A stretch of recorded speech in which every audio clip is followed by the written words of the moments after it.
আমরা 17 বছর আন্দোলন সংগ্রামের রাজপথে যাদের সঙ্গে আমরা ছিলাম, সেই সাবেক ছাত্র নেতা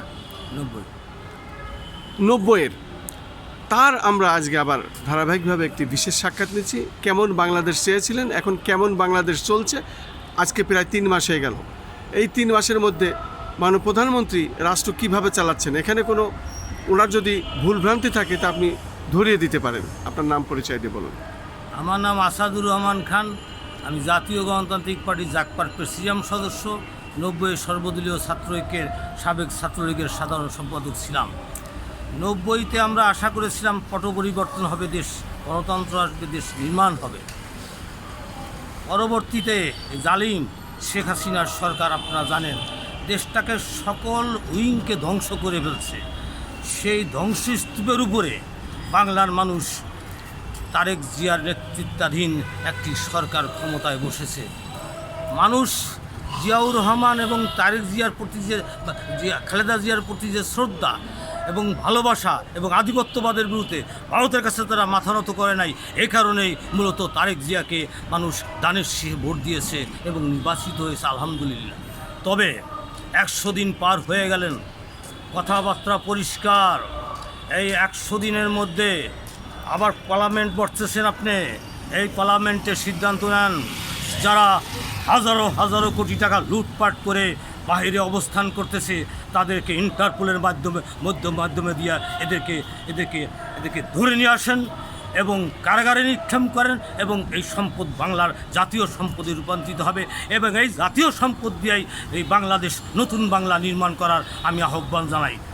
আর আপনি যদি আপনার দেশ পরিচালনার ক্ষেত্রে যদি কোনো ভালো কাজ করলে আমরা ভালো বলবো, আর আপনি যদি কালা কাজ করে আমরা কালা বলবো।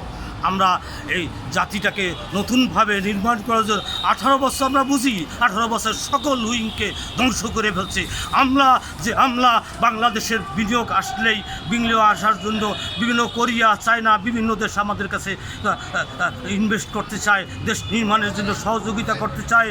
তাদেরকে নিয়ে আসেন, আমাদেরকে আপনার বেছে গুছে আপনার বিভিন্ন লোক দিয়ে খবর নেন,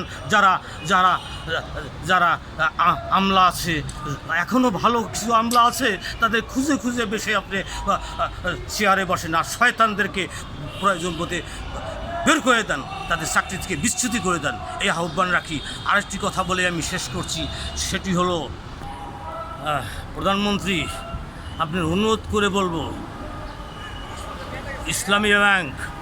ইসলামী ব্যাংক বাংলাদেশের লক্ষ লক্ষ মানুষের টাকা জমা দিয়েছে। এই ইসলামী ব্যাংকের উপর যে আত্মবিশ্বাস ছিল, এসএমকে অবিলম্বে ইন্টারপোলের মাধ্যমে গ্রেপ্তার করে এদেশে নিয়ে আসেন এবং এই জাতীয় সম্পদ বৃদ্ধি করে বাংলাদেশের বেকার, দরিদ্র, অসহায় মানুষের পাশে দাঁড়ান এবং যারা এই 18 বছরে যারা যে সমস্ত ত্যাগী লোকেরা নেতৃত্ব দিয়েছে, জেল খাটছে, গুম হয়েছে, তাদেরকে স্বদেশ সেবক হিসাবে আপনার পাশে দাঁড়িয়ে কাজ করবে, সেই আকাঙ্ক্ষা অনেক দেশপ্রেমিক নেতারা লালন করে, তাকে খুঁজে খুঁজে তাদেরকে দায়িত্ব দেন এবং দেশ নির্মাণ করেন। আসসালামু আলাইকুম।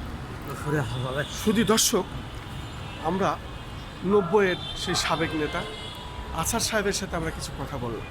মূলত আমরা 17টি বছর আন্দোলন সংগ্রাম করেছি, রাজপথে আমরা ছিলাম। অতএব আমরা চাই দেশের মঙ্গল, এই জাতির মঙ্গল। পাশাপাশি আমি বলতে চাই, আমি এই আন্দোলন সংগ্রামে সবসময় ছিলাম। আমরা অনেক লোককে চিনি যারা নিহত হয়েছে, অনেকে আহত হয়েছে, এইভাবে শহীদ যারা হয়েছে সেই পরিবারকে আপনি দেখবেন।